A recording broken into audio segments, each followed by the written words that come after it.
కరీంనగర్ హరిహర క్షేత్ర ధర్మకర్తల మండలి చైర్మన్ గా యాగండ్ల అనిల్ కుమార్ గౌడ్ మరోసారి ప్రమాణ స్వీకారం చేశారు. సందర్భంగా యాగండ్ల అనిల్ కుమార్ మాట్లాడుతూ తనకు మరోసారి అవకాశం కల్పించిన మంత్రి పొన్నం ప్రభాకర్ కు కృతజ్ఞతలు తెలిపారు. తాను మొదటిసారి చైర్మన్ గా బాధ్యతలు స్వీకరించిన తర్వాత ఆలయ అభివృద్ధి కోసం పలు చర్యలు తీసుకున్నానని, ఇప్పుడు రాబోయే రోజుల్లో పెండింగ్ లో ఉన్న పనుల పూర్తి చేయడంతో పాటు మరిన్ని అభివృద్ధి పనులు చేపట్టి అయ్యప్ప భక్తులకు ఇబ్బందులు తలెత్తకుండా చర్యలు తీసుకుంటానని స్పష్టం చేశారు.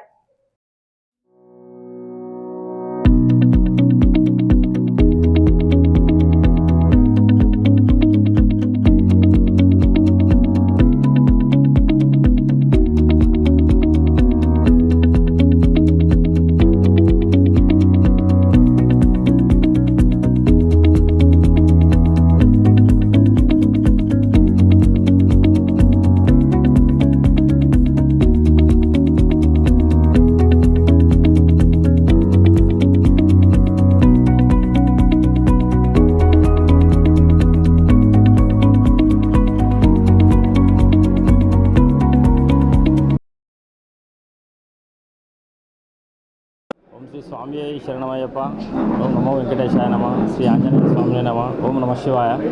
మరి ఈరోజు హరిహరపుత్ర అయ్యప్ప స్వామి భగత్నగర్ దేవాలయం ధర్మకర్తల మండలిగా దేవాదాయ శాఖ అసిస్టెంట్ కమిషనర్ సుప్రియా మేడం గారి ఆధ్వర్యంలో కాంగ్రెస్ నాయకులు అంజన్ కుమార్ గారు, మధుమోహన్ గారు, ఇతర పెద్దలందరూ కలిసి ఈరోజు ప్రమాణ స్వీకార కార్యక్రమానికి రావడం జరిగింది.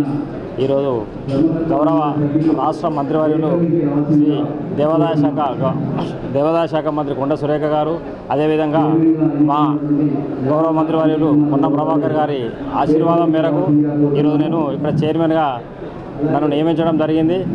ఇందుగారు నేను పొన్నం ప్రభాకర్ గారికి, గౌరవ మంత్రివర్యులు శ్రీ పొన్నం ప్రభాకర్ గారికి ప్రత్యేకంగా కృతజ్ఞతలు ఈ దేవాలయం తరఫున, మా ధర్మకర్తల మండలి తరఫున కృతజ్ఞతలు తెలియజేస్తూ, వారు నాకు ఇచ్చిన ఈ అవకాశాన్ని సద్వినియోగం చేసుకుంటూ దేవాలయ అభివృద్ధికి పాటుపడతానని, గత సంవత్సరం కూడా వారి ఆశీర్వాదంతో నేనే చైర్మన్గా ఉన్నాను.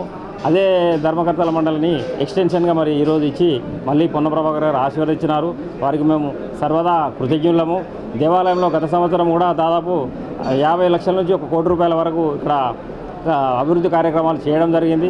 ఈ సంవత్సరం కూడా దాతల సహకారంతో, ఆలయ అర్చకుల సహకారంతో, దేవాదాయ శాఖ సహకారంతో, కాంగ్రెస్ పెద్దలు, పట్టణ ప్రజలు, భక్తులు అందరి సహకారంతో ఈ దేవాలయాన్ని అభివృద్ధి చేసి ఈ దేవాలయాన్ని భక్తులకు ఈ దేవాలయం గుర్తొచ్చే విధంగా మేము పాటుపడతామని ఈ సందర్భంగా తెలియజేస్తా ఉన్నాను.